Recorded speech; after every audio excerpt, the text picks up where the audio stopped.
YouTube, GF Norona Oficial. Muy buenas tardes, Facebook. Ahora sí no nos equivocamos. Pues faltaba un minuto para las 6 de la tarde. La noticia, la nota central, o sea, ahí te ves. La nota central es la liberación inminente de Salvador Cienfuegos, secretario de la Defensa, que apenas hace unas semanas fue detenido en Los Ángeles, California, bajo señalamientos de vínculos con el narco por el gobierno de Estados Unidos. Ya había sido trasladado a Nueva York, donde también está siendo juzgado Genaro García Luna, y se tuvo que suspender la audiencia y hacerse privada porque, igual que en la audiencia de García Luna, los periodistas mexicanos no quitaban el sonido a sus teléfonos celulares y interrumpían la audiencia.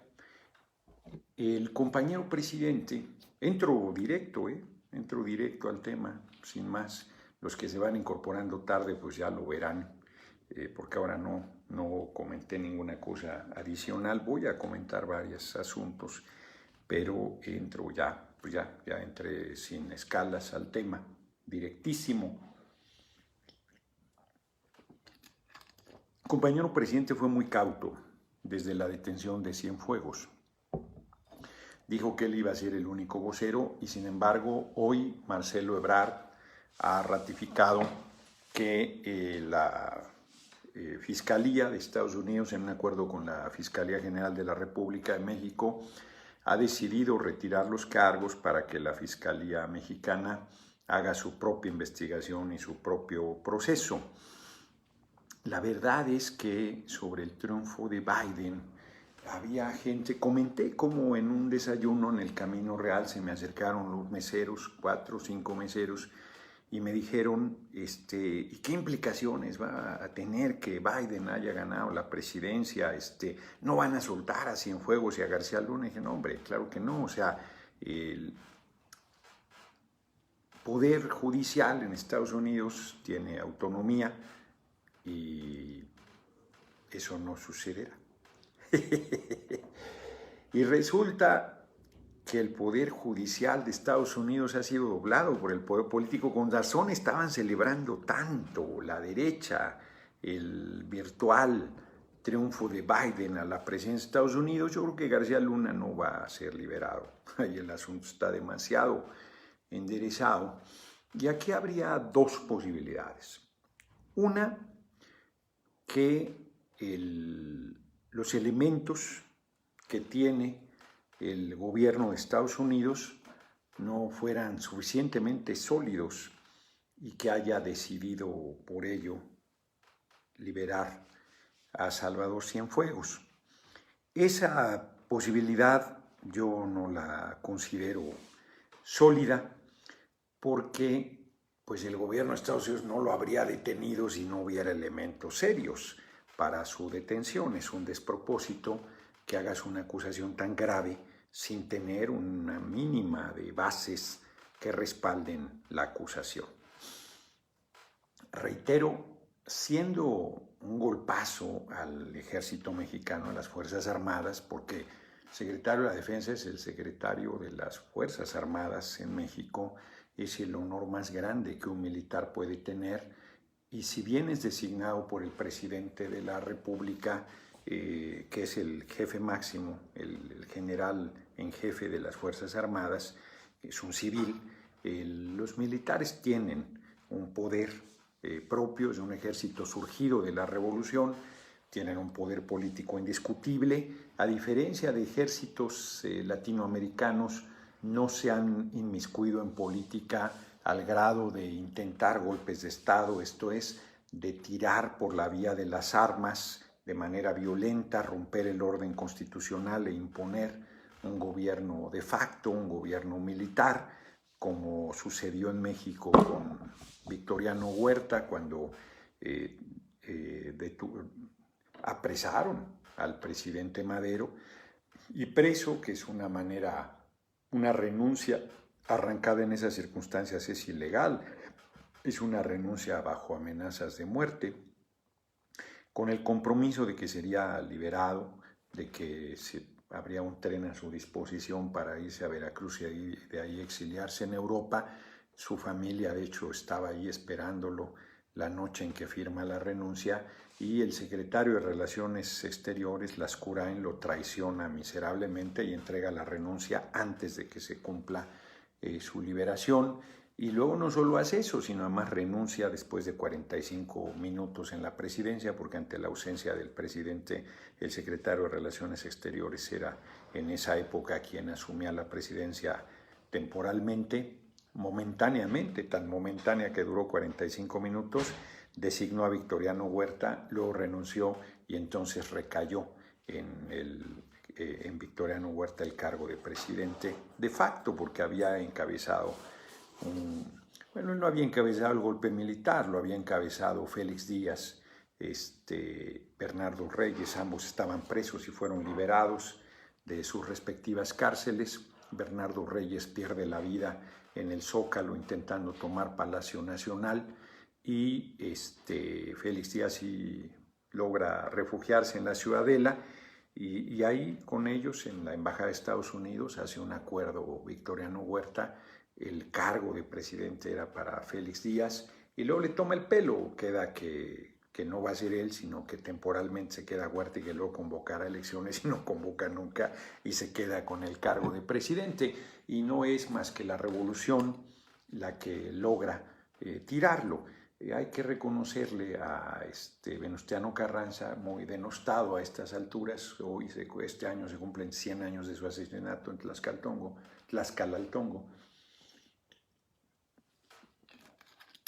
que fue el único gobernador que desconoció a Huerta.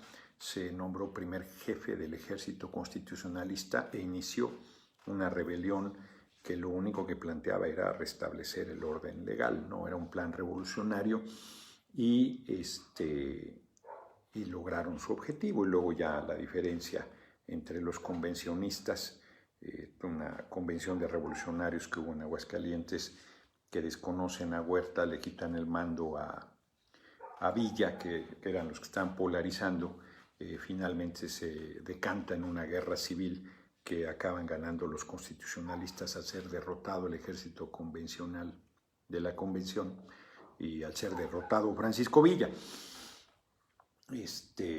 Después de poco más de un año, 3 meses fue lo que duró Madero, y creo que duró un poco más Victoriano Huerta en la presidencia de facto. Después de eso, el ejército en México no se ha vuelto a levantar nunca contra un gobierno constitucional. Esto no ha dado un golpe de Estado.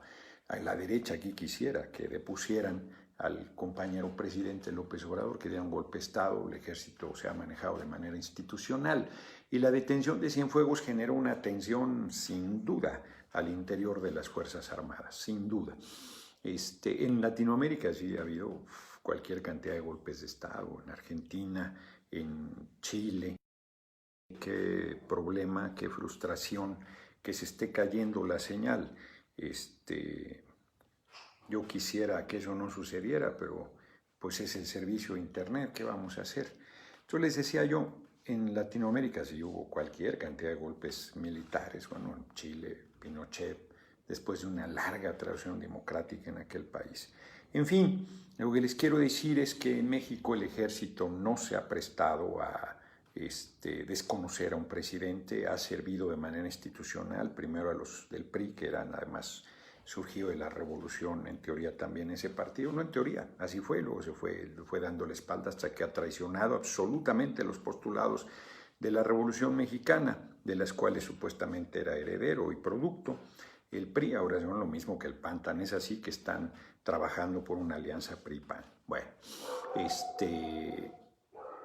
el ejército en México, además, se ha usado para la represión, bueno, 68, en todos los años 70 contra los jóvenes que se fueron a la guerrilla, durante los gobiernos del comandante Borolas, con el pretexto de la lucha contra el narco, pues los sacaron a la calle, a las cosas de seguridad, pero a combatir a los cárteles rivales del Chapo Guzmán. y cometieron cualquier cantidad de tropelías, de asesinatos, de masacres, de represión, de brutalidad. Pues yo en tribuna estaba viendo, mi intervención más vista de esta legislatura es en la permanente, cuando les recuerdo los crímenes que cometió el ejército durante el gobierno de Peña, la desaparición forzada de los 43 normalistas de entrada, una larga lista, no me detendré en este momento en ella. Ha sido usado para reprimir, ha sido usado de manera facciosa, se ha corrompido algún sector del ejército, de las Fuerzas Armadas, y la detención de Cienfuegos pues generó una tensión del redemonio. El ejército sí tiene un fuero, hay un fuero militar, porque el fuero político, el fuero constitucional, no es un fuero en realidad. ¿Qué quiero decir con esto?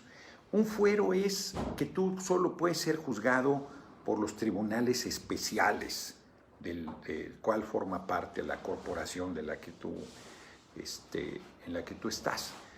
Por ejemplo, un militar solo puede ser juzgado por los juzgados militares, por los tribunales militares. Es la corporación a la que pertenecen y solo por ellos pueden ser juzgados. No puede ser juzgado por los tribunales que todo ciudadano es ciudadano. El fuero religioso que existió en el siglo XIX, pues un clérigo, un religioso, un sacerdote, un obispo, un cardenal, solo podía ser juzgado por sus propios tribunales. El fuero religioso no continúa, pero en los hechos sí, porque son pederastas, por ejemplo, hacen crímenes terribles y la iglesia no los entrega, dice que los pone en tratamiento, o sea, siguen igual, pues sí, es una necedad que les exijan celibato. Eso es contra natura, eso sí es contra natura. Y reitero, aunque deben ser presentados a los tribunales civiles, no lo hacen. Pero el fuero militar sí existe. Entonces, y además, pues no son generales los que encabezan los tribunales. Esto es muy difícil, habrá algún general, no tengo duda, pero es muy difícil que alguien de un rango menor juzgue a un militar de rango superior. Entonces, eso genera que el fuero militar de no pocas ocasiones impunidad. Se ha planteado que cuando cometen, sobre todo ahora que el ejército y las Fuerzas Armadas en general han sido utilizados para labores de seguridad pública, que cuando cometan delitos fuera del mandato militar, pues tienen que ser juzgados por los tribunales civiles, pero eso en sentido estricto no siempre se ha dado. Toda esta explicación para decirles que es muy grave la decisión de las autoridades judiciales estadounidenses de retirar los cargos contra Cienfuegos. Desde mi punto de vista, lo que implica es que el general gozará de absoluta impunidad.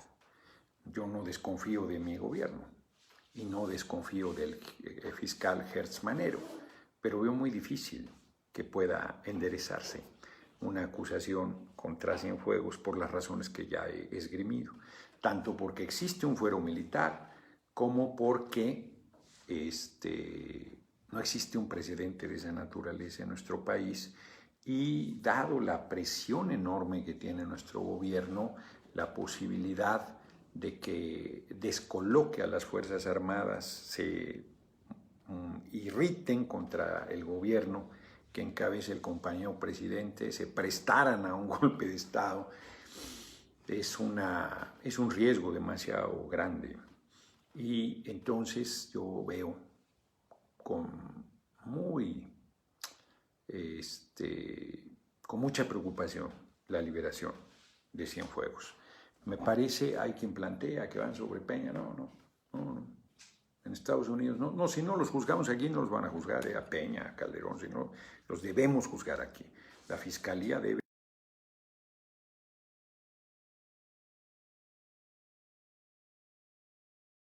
un militar del rango de Cienfuegos.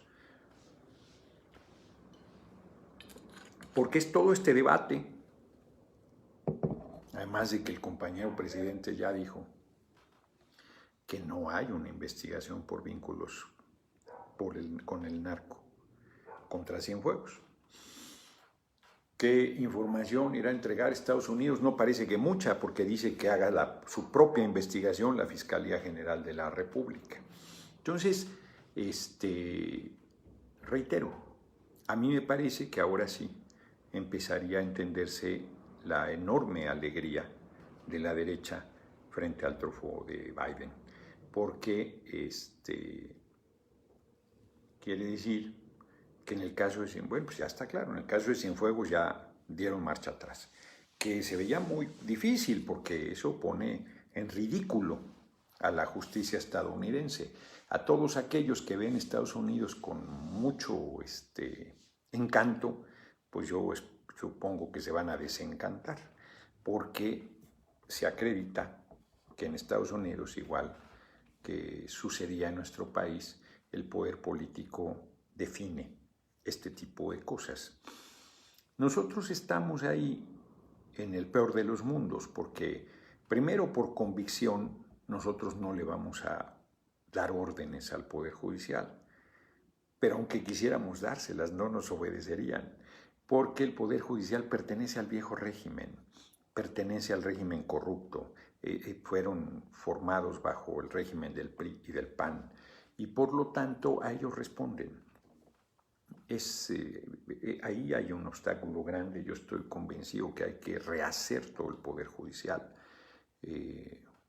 reformarlo profundamente.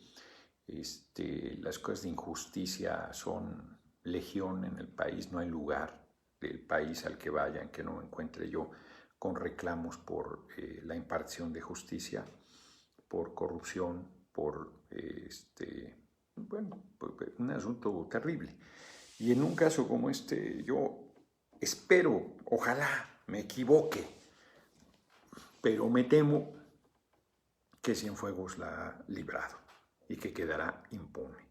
Y que ya se dio cuenta que es terrenal y que puede en cualquier momento ser desechado, pero por lo pronto logró librarla. Yo creo que no volverá a visitar Estados Unidos. Creo que sabe que Biden puede estar 4, puede estar 8 años, y ese periodo en el que él esté, él podrá respirar tranquilo. Y en México yo no percibo voluntad de enderezar un proceso contra un personaje de sus características por la relación con las Fuerzas Armadas del país.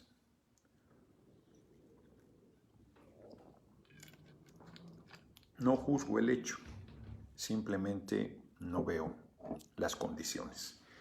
Y es muy mala noticia, porque pues esto va a hacer que la derecha se ponga todavía más soberbia. Insisto, yo creo que hay que apretar y que debe fortalecerse el proceso contra Peña y contra el comandante Borolas.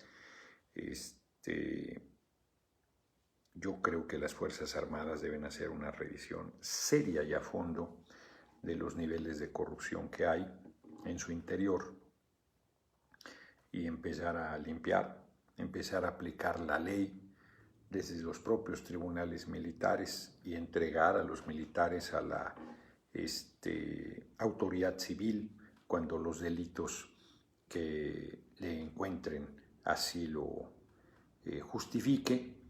Pero creo que ese proceso pues se ve complicado. Es de verdad una lástima, porque si así el PRI estaba desvergonzado, ya ven que Alito decía que había que pagar la defensa de Cienfuegos y de García Luna, por mismo que dijera que él no, pero en realidad era de Cienfuegos, que es quien sirvió a su partido. No, hombre, pues ahora van a estar de fiesta. Reitero, ojalá y me equivoque, pero no me... Bueno, el vocero sobre este tema del compañero presidente, seguro mañana le van a preguntar y seguro dirá, pues ya, Ebrard fijó la posición, no sé qué haya dicho, Marcelo, no creo que haya dicho más allá de lo que ya dijo, pues que hace un acuerdo de la Fiscalía de Estados Unidos con la Fiscalía General de la República en México para que se haga la propia investigación y en su caso se proceda contra el exsecretario de la Defensa Nacional. Yo estoy escéptico de un posible resultado positivo en este asunto. La verdad es que no le veo yo. Ojalá, insisto, ojalá me equivoque, ya veremos, porque además muy rápido se va a ver, se van a dar las evidencias de si se continúa, pues de entrada cómo regrese a México, si regresa en calidad de detenido, de indiciado, o si regresa con absoluta libertad, ni siquiera sujeto a prisión bajo arresto domiciliario. Ese primer hecho va a definir con mucha fuerza lo que viene. Si regresa libre, absoluto, pues esa es la peor de todas las señales. O sea, eso quiere decir que el asunto no va a ningún lado, ¿no? Vamos a ver cuál es la situación. En lo inmediato, porque reitero, no vi la declaración, a ver qué dicen por aquí. Cienfuegos inocente, no es inocente. No reconozca el espurio, pues claro que no lo reconozco. El comandante Borola se robó la presidencia y siempre he dicho que es un usurpador. Segundo tema, hoy en la Junta de Coordinación Política, desde el fin de semana, me llegó información del representante del PT en el INE, que es Pedro Vázquez, a través de Ildefonso, que es un súper compañero, que fue el coordinador de asesores cuando fui diputado 2009-2012, respecto a que el INE pretende legislar sobre la reelección. A ver, les recuerdo, ¿qué fue? 2014, creo, por ahí, denme por bueno el dato, la legislatura que estaba en ese tiempo, querían reelegirse ellos y querían hacer una ley para reelegirse. Era totalmente ilegal, porque tú no puedes hacer una legislación en tu beneficio. Tendrían que establecer la reelección para la siguiente legislatura, pero no para ellos. Recibieron una crítica muy fuerte, el PRI-PAN, que fue quienes lo acordaron, y acordaron la reelección, punto. Nosotros no tuvimos nada que ver. Morena ni siquiera tenía fracción parlamentaria en ese tiempo. Morena tuvo su primer fracción en 2015. El PT sí tenía fracción parlamentaria, no sé en qué sentido haya votado, no tengo ese dato registrado. Y se estableció por primera vez en México la reelección de legisladores. La reelección ha sido un tema siempre delicado en México, porque desde que Porfirio Díaz se quedó 35 años en el poder, Juárez primero en condiciones totalmente diferentes, con una guerra civil, primero la guerra de Reforma, con la intervención francesa, entonces le cuentan todo el periodo, pero fue un periodo dificilísimo, en realidad resistía más que ejercía la presidencia. Entonces, pero había la reelección en ese tiempo, ¿no? Entonces Juárez se reeligió hasta su muerte en 1871, y luego Porfirio Díaz, luego Sebastián Lerdo de Tejada quedó como primero al frente de la presidencia y luego fue elegido presidente.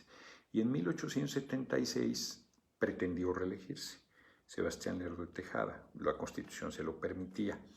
Ganó la elección y Porfirio Díaz se levantó bajo el lema de no reelección, ¿no? Y debido a que se rompió el bloque liberal, que Sebastián Lerdo, Porfirio Díaz también formó parte de él, pero el que era el núcleo duro de gobierno, el que era el presidente de la Corte y que quedaba como presidente en funciones ante la ausencia de presidente, se opuso también a la reelección de Lerdo de Tejada. Se levantó también en su contra. Entonces eso dividió al bloque y le permitió a Díaz, que ya estaba derrotado militarmente, recuperarse y al final lograr derrotar y ser elegido presidente para un primer periodo. Luego en el segundo llegó no había condiciones para que él se reeligiera después de que se había levantado en armas contra la reelección. Entonces en el segundo periodo fue elegido su compadre Manuel González, Y le hizo la vida de rombitos Porfirio Díaz, porque había hecho, en términos generales, un buen gobierno. Quien realmente hizo la mayor parte de la construcción de ferrocarriles fue Manuel González y no Porfirio Díaz. Hay una anécdota que les he contado, que Porfirio Díaz llega con el presidente Manuel González y le dice: compadre, andan diciendo que me quiero reelegir. Manuel González era manco.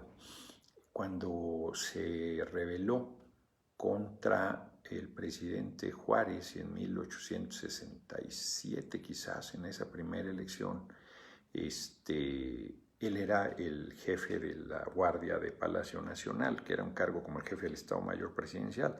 Imagínate cómo era ese tiempo, hombre, que Manuel González va y le dice al presidente Juárez que se va a ir a apoyar a su compadre Porfirio Díaz, y le dice el presidente Juárez, no, Juárez era uno, y Díaz era un joven, era joven militar de 30 y tantos años, y le dice: Porfirio no, o sea, van a perder, pero cuando sean derrotados aquí tiene su lugar general. Fíjense, Manuel González con decencia va y le dice que se va a ir con Porfirio Díaz, y Juárez le dice: pues cuando los derrotemos puedes regresar, ¿no? Era manco Manuel González. Él ganó la batalla clave para que Porfirio Díaz pudiera levantarse y derrocar a Sebastián Lerdo de Tejada. Por la división que hubo con el presidente de la Corte, hay un libro sobre ese alegato jurídico que hizo el presidente de la Corte, que ahorita creo que era José María Iglesias. Es un libro jurídico, vale la pena de todos mucho desde el punto de vista histórico. Bueno, entonces, el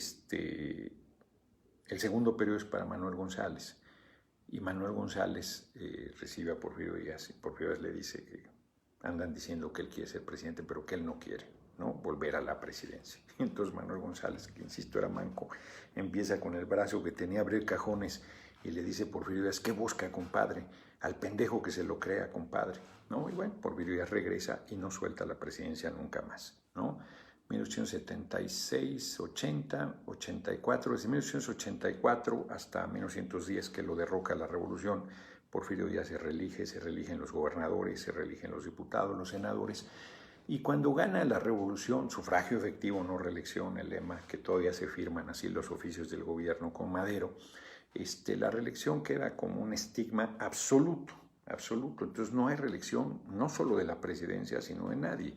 Mientras en la inmensa mayoría de los países democráticos, los políticos, las políticas, sobre todo los políticos, porque la apertura de las mujeres en México fue el voto después de 1953, y el acceder a cargos públicos fue todavía muchos años después. Para la mayoría de políticos, y luego políticos y políticas, la carrera legislativa era la carrera política. Ya he comentado aquí que Salvador Allende fue 4 veces legislador, senador de la República. En la última fue presidente del Senado cuando fue elegido presidente de la República en Chile.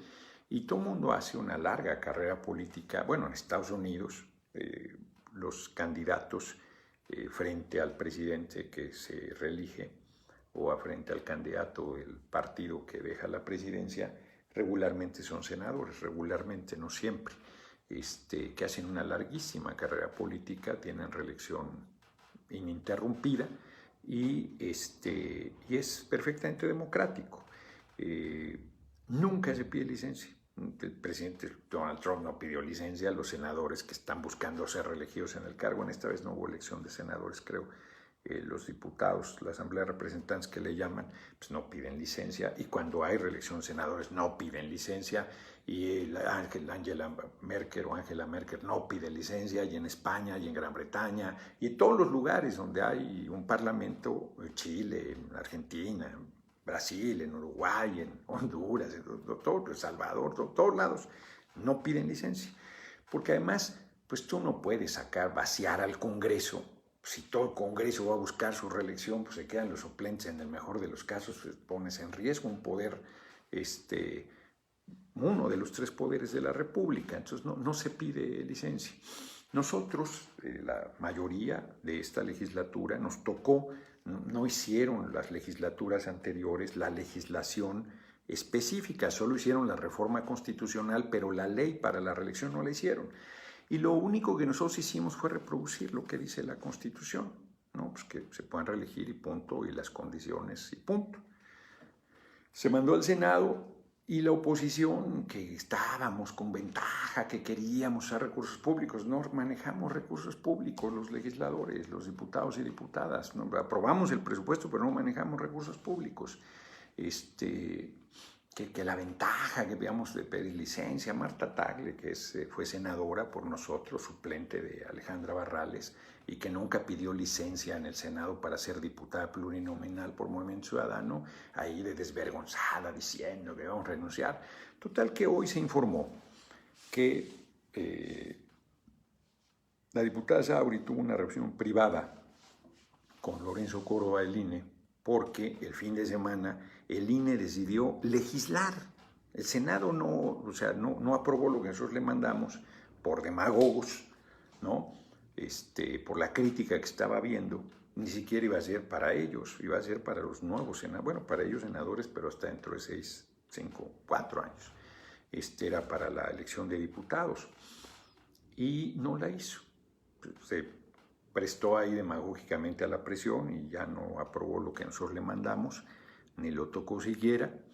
Y entonces el INE, al no haberse reglamentado eso, el INE toma atribuciones del legislador que no tiene y decide dos cosas muy graves. Una, que solo te puedes reelegir en la misma fórmula en que fuiste elegido. ¿Qué quiere decir eso? Yo fui elegido de mayoría, solo puedo reelegirme de mayoría. Eso quiere decir que si el PT decidiera mandarme plurinominal para asegurar que yo estuviera, porque mi distrito pudiera perderlo, que no lo voy a perder bajo ninguna circunstancia, en su momento, no se puede porque solo puedo ser de mayoría. Pero también quiere decir que alguien que es plurinominal y que después de una destacada labor legislativa su partido decida mandarlo de mayoría, no puede, porque solo puede reelegirse como plurinominal. ¿De dónde saca semejante atribución el INE? Váyanle ustedes a preguntar, ¿no? Y segundo y más grave, que tienes que pedir licencia 90 días antes de la elección. La Suprema Corte ya dijo que los alcaldes, que ya eso desde hace muchos años se reeligen en buena parte de los estados de la República, no tienen por qué pedir licencia. La Corte, que tiene atribuciones de interpretación de la ley, pues ya determinó el criterio. Y el INE pretende erigirse por encima de la Corte y por encima del Poder Legislativo y legislar lo que no dice la Constitución y poner requisitos superiores a lo que la Constitución dice. Pero todavía va más lejos y establece que va a auditar al Poder Legislativo. Pero ¿de dónde saca semejante brutalidad? No tiene ninguna atribución de hacerlo. Nosotros debemos dejar muy claro que no se debe usar. ¿Cuáles recursos públicos puedes usar? Pues no usamos recursos públicos, pero si alguien que está en el personal de la Cámara, cobrando en la Cámara, te ayuda en la campaña, puede ser interpretado como que está usando recursos públicos. Entonces, pues nadie que esté trabajando en la Cámara puede participar en una campaña electoral, punto. No hay otro elemento, no hay ninguna otra cosa. Sauri se reunió de manera privada, sin avisarle a la Junta de Coordinación Política, y estableció un buen planteamiento hablando de que está en peligro la gobernabilidad de la Cámara, porque efectivamente si tú pides que 90 días antes pidan licencia a los 500 diputados y los 500 se van a reelegir, pues es una locura, cabrón, el Congreso se queda sin nadie, entran los suplentes sin experiencia, sin nada, es una locura. Pero además, hoy Pablo Gómez comentó, yo no conocía esa disposición, que la Cámara no tiene facultades para otorgar la licencia a más de una cuarta parte de la Cámara. Si toda se intenta reelegir, ¿cómo vas a decidir a qué cuarta parte sí le autorizas? Y otro dato adicional, que si en la mayoría nos comportáramos de manera facciosa, no autorizaríamos la licencia de la oposición que quiere reelegirse. pues, sería un atropello, pero finalmente con el argumento de que no podemos autorizar más que una cuarta parte, pues no le autorizamos a uno solo de los diputados de la oposición que puedan reelegirse. Pues es una barbaridad. Le estás en los hechos conculcando el derecho de reelegirse. Entonces el INE está tomando una atribución que no tiene porque no es legislador y además está cometiendo un atropello inaudito. Afortunadamente esta semana lo iban a resolver y lo mandaron para la primera semana de diciembre, lo que da oportunidad de intercambiar opiniones con el órgano electoral. Porque finalmente, pues lo que va a suceder si el INE hace eso, es que va a tener 400 juicios de protección de derechos civiles, de igual número de legisladores, o 500, ¿no?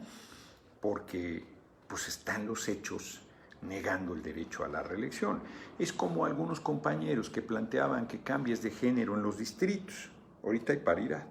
Pues, por ejemplo, si en el distrito donde yo estoy deciden que sea mujer, pues eso es una violación a mi derecho de reelección, porque pues, pueden poner una mujer a competir conmigo y si gana, pues será la candidata. Pero que digan que a fuerza tiene que ser mujer, estarían en los hechos cerrándome el camino para mi derecho a reelegirme, que está establecido en la Constitución, si es que busco la reelección, ¿no?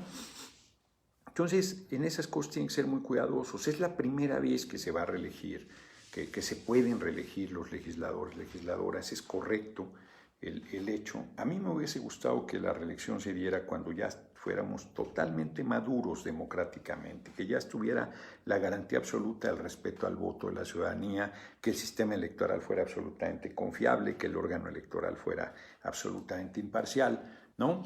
Pero, bueno, pues las cosas están como están y nosotros cuando llegamos a la Cámara estaba ya establecido en la Constitución que esta legislatura, la 61ª de la que formamos parte por primera vez, pudiera reelegirse. No lo decidimos nosotros, se decidió en 2014. Entonces, es un tema espinoso, es un tema delicado, es un tema que se los comparto, pues para que se vaya aclarando, porque luego en la despolitización, no, es que es inequitativo. No, bueno, yo soy diputado, y si no pido licencia, porque no tengo por qué pedirla, tengo una ventaja legítima si hice bien mi trabajo y tengo una desventaja si lo hice mal, porque si voy a mi distrito, tú votaste por el aumento de impuestos, tú votaste por quitar los apoyos, tú no estuviste de acuerdo en hacer derechos constitucionales, los apoyos a adultos mayores, bueno, pues es una desventaja, pero si yo lo apoyé, pues es una ventaja legítima, porque yo he estado sirviendo al pueblo.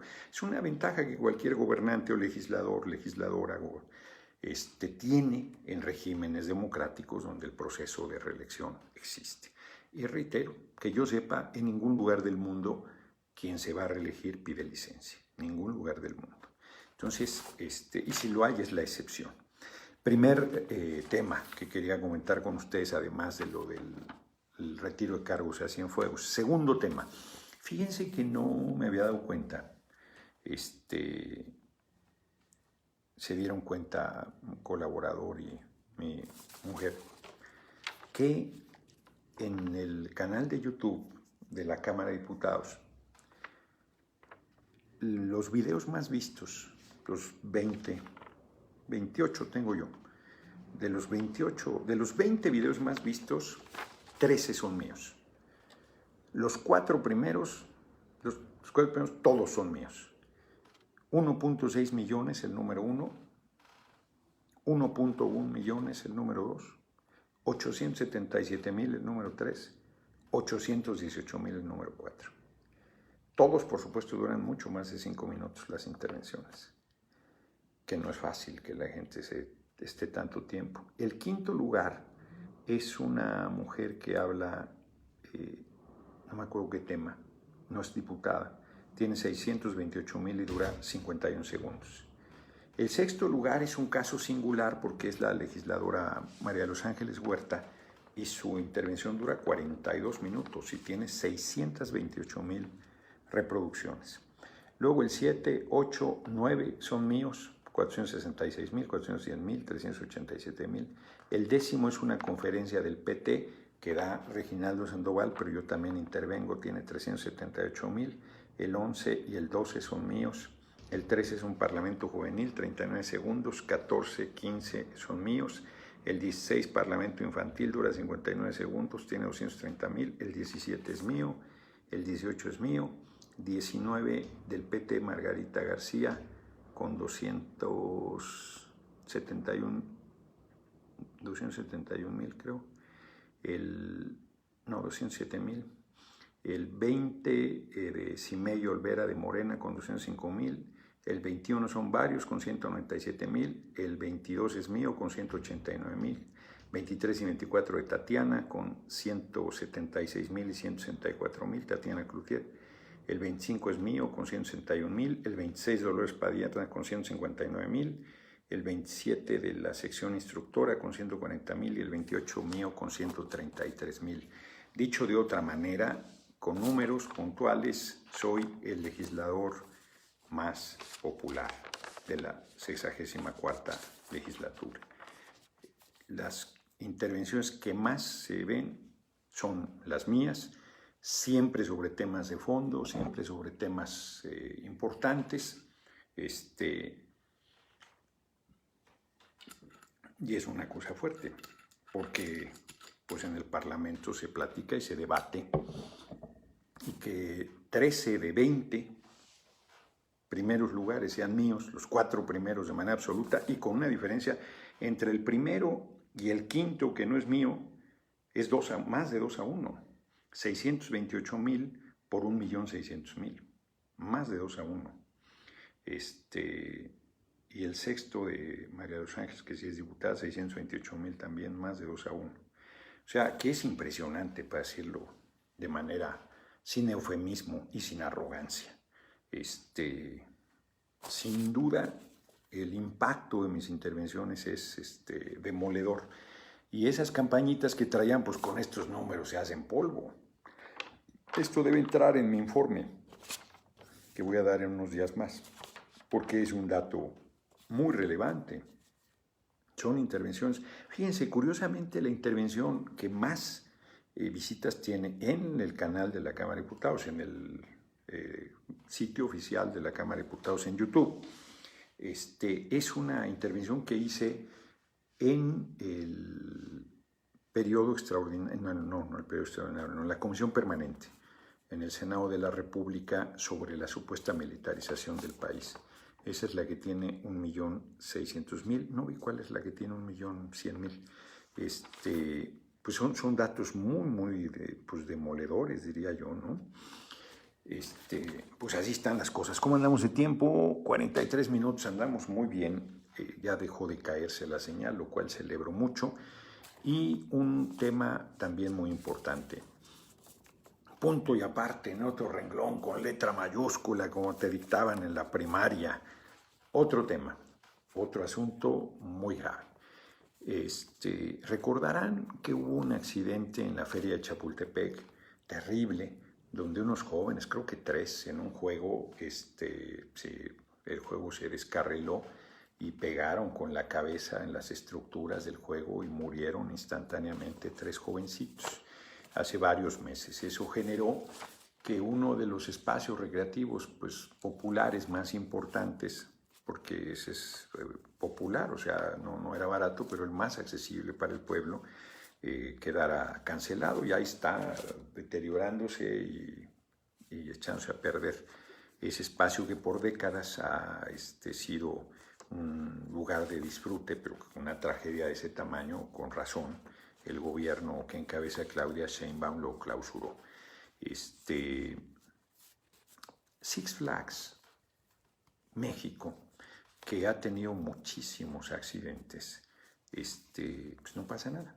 El día de hoy un joven perdió la vida y ya están echándole la culpa a los trabajadores, que son los operarios, que no sé qué, que quién sabe qué. No le echaron la culpa al joven que murió porque es el colmo de la perversidad, pero lo hacen.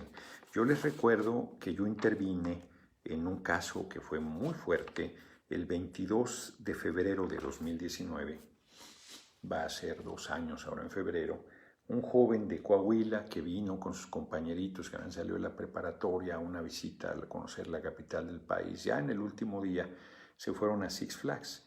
Él se subió a un juego que se llama Rueda India, que no usa cinturones, y salió despedido, igual que este joven que no sé si fue en el mismo juego, el que murió hoy, salió despedido del juego y quedó paralítico, ¿no? Perdió la movilidad de las piernas. Tenía en ese momento Carlos Joel Garza Marín, tenía 15 años. Yo intervine porque además Six Flags no estaba dando la atención médica. Decía que el joven se había lanzado, que se había intentado suicidar, lo cual era totalmente falso.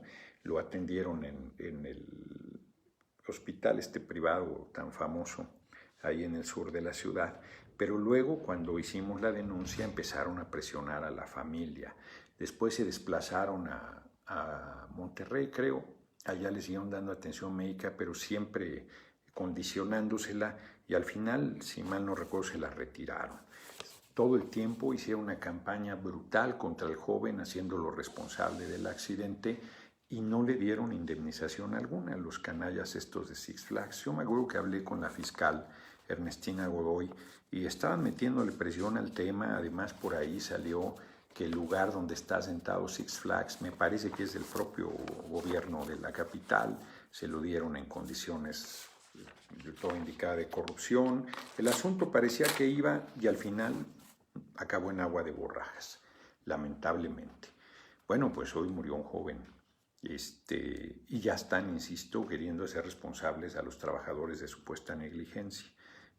La verdad es que no puede ser que Six Flags siga abierto, tan tranquilos, sin hacerse responsables de la seguridad de quienes ahí se ponen en sus manos, y hoy un joven perdió la vida. ¿Cuántos accidentes más como el de Garza Marino, como del joven que hoy falleció, son necesarios para que el gobierno que encabeza nuestra compañera Claudia Sheinbaum ya intervenga de manera firme y definitiva para que estas cosas no sigan sucediendo? Me parece un hecho gravísimo, me parece que no, o sea, hay una omisión. O sea, el accidente de Garza Marín ya era una señal de alerta muy fuerte, y acabó en nada, insisto, no han indemnizado. En primera instancia, pues con el dinero que tiene esta empresa, perdió la familia de este joven la primera instancia, y Six Flags pues, prefiere meterle un montón de lana a la defensa que indemnizar a este joven que además sigue estudiando y que es un joven pues, que ama la vida. Por supuesto que nunca intentó suicidarse. Es una canallada lo que hicieron con él, ¿no? Entonces,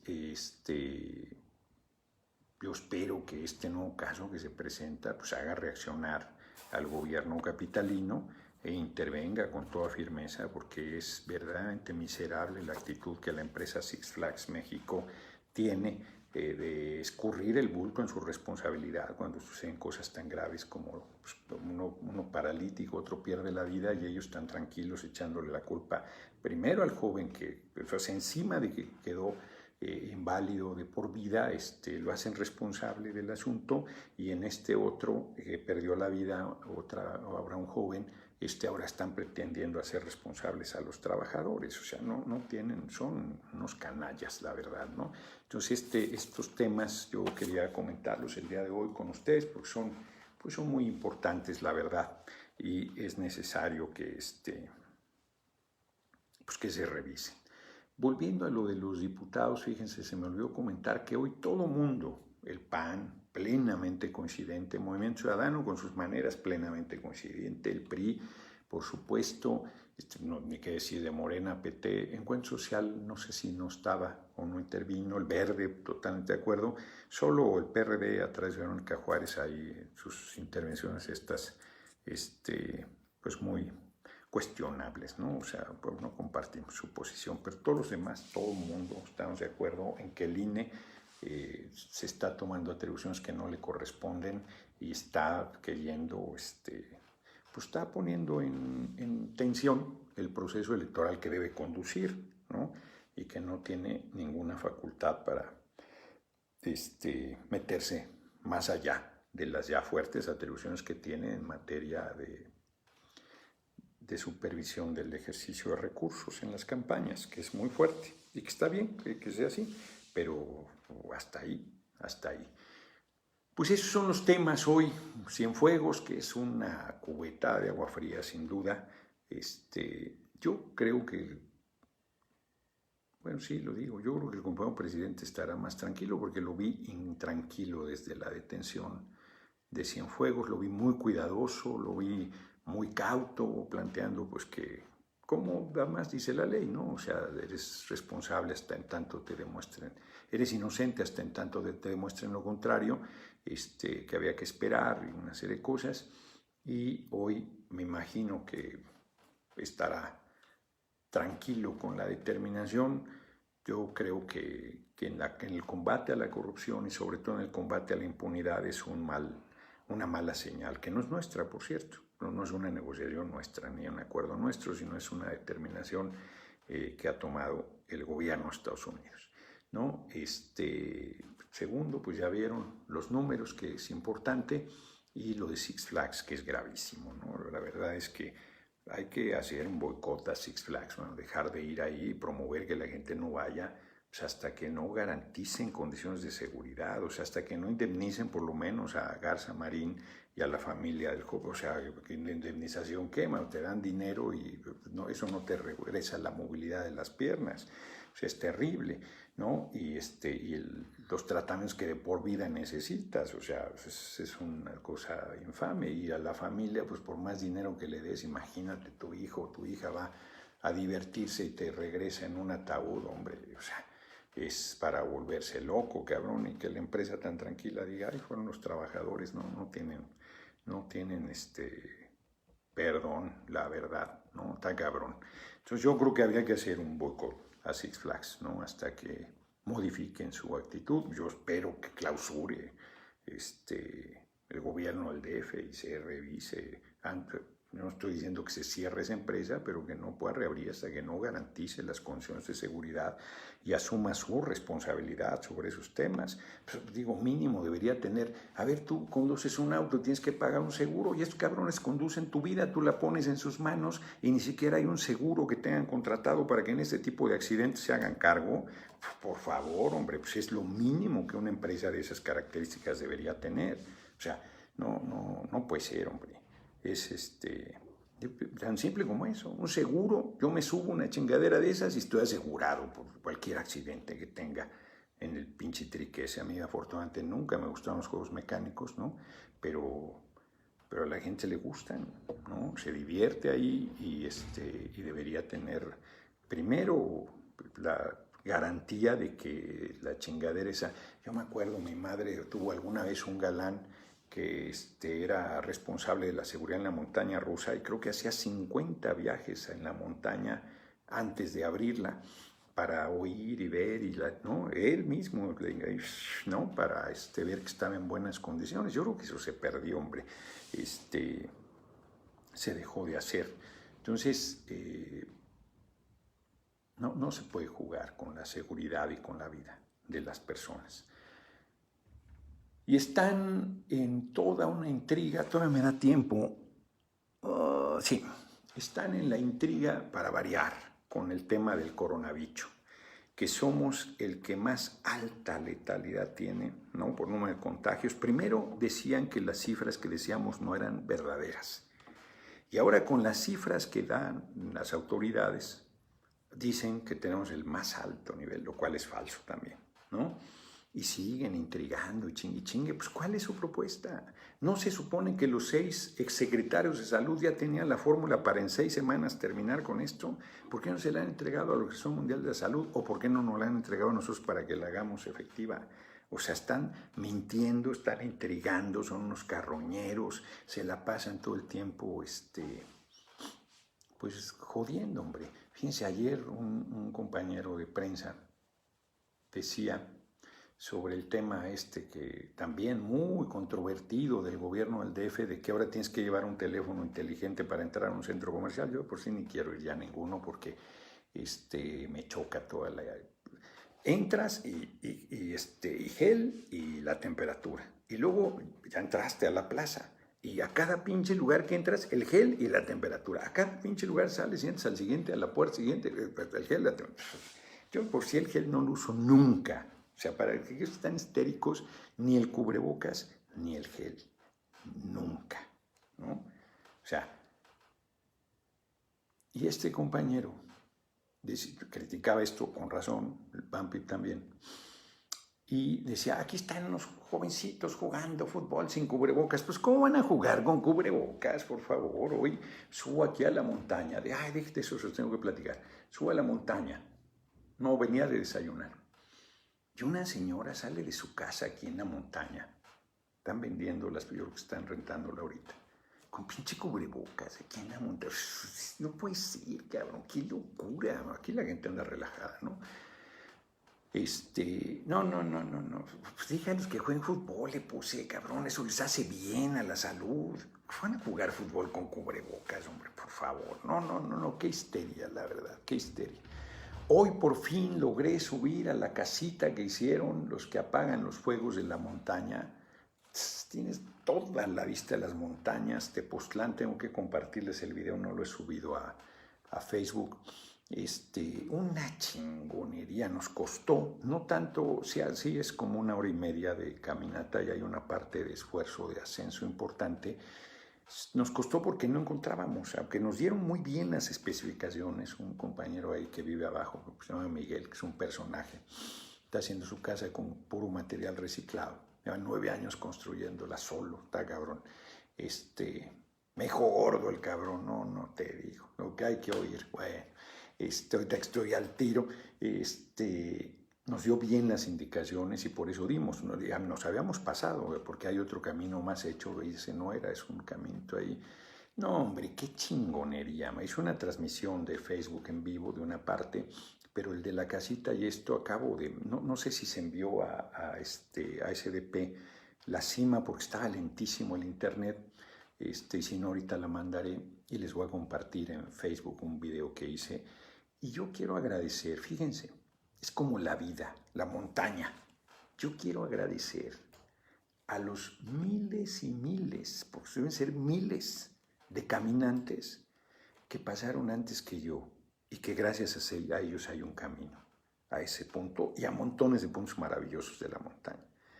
Caminantes, mujeres y hombres y mujeres que que anónimamente, pues no, nos dieron ese regalo a las generaciones tan asentados, que en su caminar, pues hicieron, ahora sí que hicieron camino al andar, como dice la canción y el verso, y gracias a ellos, pues nosotros podemos disfrutar con menos esfuerzo. O sea, se hace esfuerzo también, pero ya hay un camino, ya hay una vereda, ya hay una ruta, a veces no fácil, pero hubo quien la tuvo mucho más difícil y abrió esos caminos, y gracias a ellos nosotros hoy podemos llegar a esos lugares, ¿no? Hombre, mi agradecimiento, ¿no? A todas y todas esas generaciones de mujeres y hombres y mujeres que han abierto camino en la montaña y en la vida, y hoy pues disfruté muchísimo, me hace mucho bien. Fíjense, siendo tan terrible la llamada pandemia, el coronavirus para mí ha sido una cosa muy positiva, porque me hizo salir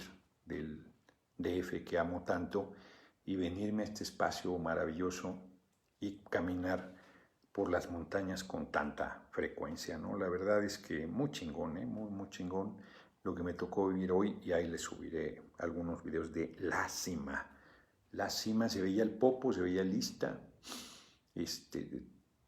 por supuesto Tepoztlán, Cuernavaca, Yautepec, no, todas las montañas de ahí, de Santo Domingo, de Amatlán, de Tepoztlán, no, una chingonería, cabrón, una chingonería, la verdad. El viento iba 2 días, yo domingo para lunes no dormí aquí, pero me dicen que estuvo muy fuerte el viento, ayer para hoy muy fuerte el viento en la noche, ahorita está tranquilo, y en la mañana en la montaña está cabroncísimo, en la cima te tirabas y te atontabas, fortísimo. Una experiencia maravillosa, ¿no? Maravillosa. Muy contento estoy. Ya no vi hoy preguntas, ya no vi que estaban diciendo no hay tiempo, váyanse a ver a López-Gatell para que sigan chingándonos los derechosos con el número de infectados y con el número de fallecimientos. Nos vemos mañana. Tarde desde la Cámara de Diputados transmitiré, mañana es sesión presencial, o sea que hay que ir. Yo estaré ahí todo el día. Hay creo que dos reformas constitucionales, creo. Son